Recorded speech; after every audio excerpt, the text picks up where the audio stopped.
Hello అందరికీ welcome back to Swapna's creatives from Miryalaguda. So thumbnail చూస్తుంటే మీకు ఐడియా ఉంటుంది ఏంటి గోధుమ పిండితో పెయింటింగ్ అది ఎలాగో చూసేద్దామా ఈ వీడియోలో. సో మన ఛానల్లో వచ్చేసి 1K సబ్స్క్రైబర్స్ కంప్లీట్ అయ్యారండి. నా ఛానల్ని సబ్స్క్రైబ్ చేస్తున్న ప్రతి ఒక్క సిస్టర్కి వచ్చేసి వెరీ వెరీ థ్యాంక్ యూ అండి. సో మనం వచ్చేసి గోధుమ పిండితో ఈరోజు పెయింటింగ్ అనేది చేయబోతున్నాము. అది ఎలాగో చూసేద్దాము. ఫస్ట్ వచ్చేసి మనము గోధుమ పిండిని వాటర్ పోసి కలుపుకోవాలండి. మనము గోధుమ పిండిని చపాతీకి ఏ విధంగా కలుపుకుంటామో సేమ్ అదే ప్రాసెస్లో కలుపుకోవాలి. కొంచెం లైట్గా ఆయిల్ అనేది వేసాను అనమాట. ఎందుకు అంటే స్మూత్ టెక్స్చర్ రావడం కోసం వేసాను.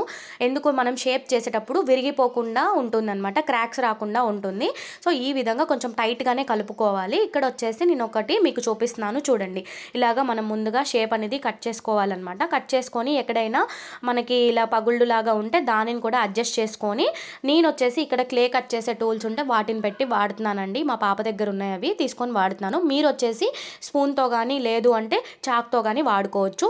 మీకు షేప్ డ్రాయింగ్ చేయడం రావట్లేదు అనుకుంటే పేపర్ మీద డ్రాయింగ్ వేసుకొని తర్వాత మీరు ఆ పేపర్ని పిండి మీద పెట్టేసి షేప్ డ్రాయింగ్ అనేది వేసుకున్న తర్వాత కట్ చేసుకోండి మీకు నచ్చిన విధంగా. ఇంకొకటి ఏంటి అంటే మీరు వచ్చేసి పెయింట్ చేసే ముందు కొంచెం సేపు ఆరనివ్వండి. పిండి కలిపిన తర్వాత ఇలాగ మనం పెయింట్ అనేది అప్లై చేసుకోవాలన్నమాట.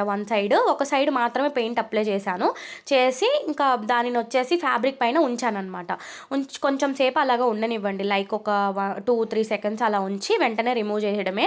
సో పిండి కొంచెం టైట్గా కలుపుకోవాలి. మళ్ళీ చెప్తున్నాను, పిండి స్మూత్గా ఉంటే అదొక అంటే మనకి రాదనమాట, షేప్ అవుట్ అయిపోతుంది. సో కొంచెం టైట్గా ఉండేలాగా చూసుకోండి. మీకు లైవ్లోనే చూపిస్తున్నాను. ఇక్కడ బౌల్ కూడా పెట్టాను చూడండి, నేను మీకు కనిపిస్తుందో లేదో స్క్రీన్ మీద. సో దాన్ని యూజ్ చేసి నేను చేశాను. ఇంకా ఇక్కడ వచ్చేసి మీరు కలర్స్ అనేది మీ చాయిస్ని బట్టి యూజ్ చేసుకోవచ్చు. ఇక్కడ నేను వచ్చేసి రెడ్ కలర్ వాడుతున్నాను బికాజ్ మనకి వ్యాలంటైన్స్ డే రాబోతుంది సో త్వరలో. సో అందుకోసమని మీరు ఎవరైనా మీ ఫ్యాబ్రిక్స్ని డిజైన్ చేసుకోవాలి ఈజీగా అనుకుంటున్నారా, సో ఈ టిప్ ఫాలో అవ్వండి, కంపల్సరీ మీకు యూస్ఫుల్గా ఉంటుంది. ఇక్కడ చూపిస్తున్నాను, జూమ్ చేసి చూడండి. ఇలాగ బ్రష్కి మొత్తం పెయింట్ తీసేసుకొని నేను ఇక్కడ చూపిస్తున్న విధంగా పెయింటింగ్ అనేది అప్లై చేసుకోవాలి. మీకు నచ్చిన దగ్గర ప్లేస్ చేసుకోండి. సో డిస్టెన్స్ వచ్చేసి మీరు నచ్చిన విధంగా చేసుకోండి. ఇక్కడ వచ్చేసి నేను మీకు స్క్రీన్ మీద చూపించడం కోసం కొంచెం దగ్గరగా వేశాను. ఈ పెయింటింగ్ వచ్చేసి మీ శారీస్ మీద, డ్రెస్సెస్ మీద, ఇంకా బ్లౌజెస్ మీద, దుపటాస్ మీద, టీషర్ట్స్ మీద కూడా వేసుకోవచ్చు అండి. ఇదే సైజ్ అనేది ఏమి ఉండదు, మీకు కావాల్సిన సైజులో మీరు అరేంజ్ చేసుకోండి. నేను ఇంకొక వీడియో కూడా చేస్తానండి, అంటే లైక్ స్టార్, ఈ హార్ట్ సింబల్లో మినీ హార్ట్ సింబల్ ఇలాంటివన్నీ. సో మీరు ఎక్కువ ఇన్వెస్ట్ ఏం చేయాల్సిన అవసరం లేదు. జస్ట్ ఇంట్లో ఉన్న వాటితోని మనం ఫ్యాబ్రిక్ పెయింటింగ్ ఏ విధంగా చేసుకోవచ్చు అనేది నేను చూపిస్తున్నాను. సో ఈ వీడియో నచ్చితే ఖచ్చితంగా లైక్ చేయడానికి ట్రై చేయండి. ఇంకా మీరు మరిన్ని మంచి వీడియోస్ కావాలి అంటే నా ఛానల్ని డెఫినెట్గా ఫాలో చేయండి. సో డైలీ వచ్చేసి మన ఛానల్లో మంచి వీడియోస్ అనేది పోస్ట్ చేస్తున్నాను, అవన్నీ చూడడానికి ట్రై చేయండి. షార్ట్ వీడియోస్లో వచ్చేసి లైవ్ అప్డేట్స్ ఇస్తాను. ఇక్కడ చూపిస్తున్న ఈ ఫ్యాబ్రిక్ కూడా అదే అండి. లైవ్ కోసం నేను ఒక ఫ్యాబ్రిక్ తీసుకొని లైవ్లో వచ్చేసి పెయింటింగ్ చూపిస్తున్నాను అనమాట. సో లైవ్ ఏ టైంలో స్టార్ట్ చేస్తాను అంటే 1:30 PM స్టార్ట్ చేస్తానండి మోస్ట్లీ. సో డైలీ చేయడానికి ట్రై చేస్తున్నాను, చాలామంది మంచి రెస్పాన్స్ ఇస్తున్నారు. అండ్ ఇంకా వచ్చేసి మీకు క్లాసెస్ రూపంలో నేను పెట్టానమాట, లైవ్ క్లాసెస్ వచ్చేసి దాని గురించి మళ్ళీ చెప్తాను. ఇక్కడ మళ్ళీ ఇంకొకసారి పెయింట్ అనేది అప్లై చేసుకుంటున్నాను చూడండి. ఇలాగా మనము బ్రష్కి కొంచెంగా తీసుకోవాలి. పెయింట్ ఒక బాటిల్ అయితే మనకి శారీ మొత్తం వచ్చేస్తుందండి, నో ప్రాబ్లం చెప్తున్నాను. అస్సలు మీకు పెయింట్ చాలా తక్కువగా పడుతుంది అండ్ కాస్ట్లీ లుక్ వస్తుంది. మీరు వచ్చేసి మీ శారీస్ మీద, మళ్ళీ చెప్తున్నాను, శారీస్ మీద వేసుకోవచ్చు, బ్లౌజెస్ మీద వేసుకోవచ్చు, అండ్ కుర్తీస్ మీద వేసుకోవచ్చు, దుపటాస్ మీద కూడా వేసుకోవచ్చు అనమాట. ఈ షేప్ అని కాదు, ట్రై చేద్దాము మోర్ ఇంకా అంటే లైక్ ఎక్కువ షేప్స్ చేయడానికి ట్రై చేద్దాము. ఫస్ట్ అయితే ఈ వ్యాలంటైన్స్ డే వీక్ కోసం చాలామంది వాళ్ళ ఫ్యాబ్రిక్స్ని డిఫరెంట్ స్టైల్లో చేసుకోవాలి అనుకుంటారు కాబట్టి చూపిస్తున్నాను. ఇందాక చూపించింది కొంచెం కిందికి అయిందండి ఫ్రేమ్. సో ఇక్కడ వచ్చేసి నేను మళ్ళీ ప్లేస్ చేసి చూపిస్తున్నాను. పెయింట్ అప్లై చేసుకున్న తర్వాత ఒక్క 2-3 సెకండ్స్ అలా వదిలేయాలి. వదిలిన తర్వాత కొంచెం ఇలా ట్యాప్ చేసుకోండి. పిండి కొంచెం గట్టిగా అయిన తర్వాత మీకు అతుక్కుపోదన్నమాట, ఓకేనా. ఇంకా ఆయిల్ వేయడం వల్ల చేతికి అనేది పిండి అతుక్కుపోదు, ఓకేనా. నేను వచ్చేసి అసలు షార్ట్ అప్లోడ్ చేశానండి, మంచి రెస్పాన్స్ వచ్చింది. ఇంకా లాంగ్ వీడియో కూడా చేద్దాము, చాలామందికి ఇంట్రెస్ట్ ఉంటుంది కదా వాళ్ళ ఫ్యాబ్రిక్స్ డిజైన్ చేసుకోవాలి అని చెప్పేసి. చూసారా, ఇలాగా మనకి ఆ షేప్ అనేది పడిన తర్వాత లోపల మొత్తం ఫిల్ చేసుకోవడమే. మీ కలర్ ఫిల్లింగ్ అయితే ఎవరమైనా చేస్తాం కదండి. సో చిన్నప్పుడు డ్రాయింగ్స్ లైక్ కనీసం మనము ఫిల్లింగ్ చేస్తాం కదా, అలానే అనమాట. మన డ్రాయింగ్ బుక్లో పెయింట్ బ్రష్తోని మనం వేస్తాం కదా, సేమ్ అదే ప్రాసెస్. ఇదైతే అందరికీ తెలిసే ఉంటుంది.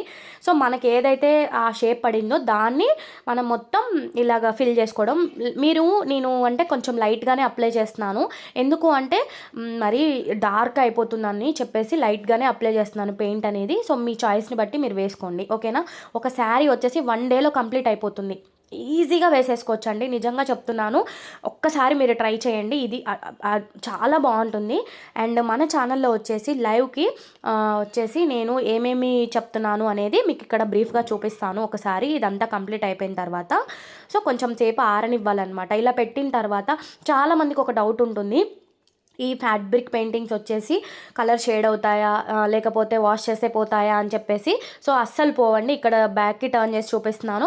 మనం వచ్చేసి శారీస్ ఏమైనా తీసుకునేటప్పుడు ప్రింట్ కిందికి దిగిందా లేదా అని చెక్ చేసుకుంటాము, మీకు ఐడియా ఉంటుంది. పెద్దవాళ్ళు అయితే ఖచ్చితంగా చెక్ చేస్తారు. లైక్ ఏదైనా స్టిచ్ అయినా అంతే కిందికి ఉందా లేదా అని చెక్ చేస్తాం కదా, అలానే అనమాట. సో ఇది వచ్చేసి ఫ్యాబ్రిక్లోకి ఇంకిపోతుంది అనమాట. సో దానివల్ల మనకి అసలు వాష్ చేస్తే పోతుందనే బెంగ అవసరమే లేదు. మీరు ఏ ఫ్యాబ్రిక్ తీసుకున్నా అది నో ప్రాబ్లం అండి.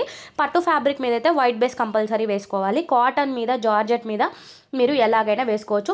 ఇంకొకటి జార్జెట్ ఫ్యాబ్రిక్ మీద కొంచెం వైట్ మిక్స్ చేసుకొని వేసుకోండి. ఇక్కడ వచ్చేసి నేను మీకు లైవ్ క్లాసెస్ ఏ విధంగా చేశాను అనేది చిన్నగా ఒకసారి ఎక్స్ప్లెయిన్ చేస్తాను, చూడండి. వీడియో స్కిప్ చేయకుండా చూడండి, నాలెడ్జ్ ఉంటుందని చెప్పాను కదా ముందే.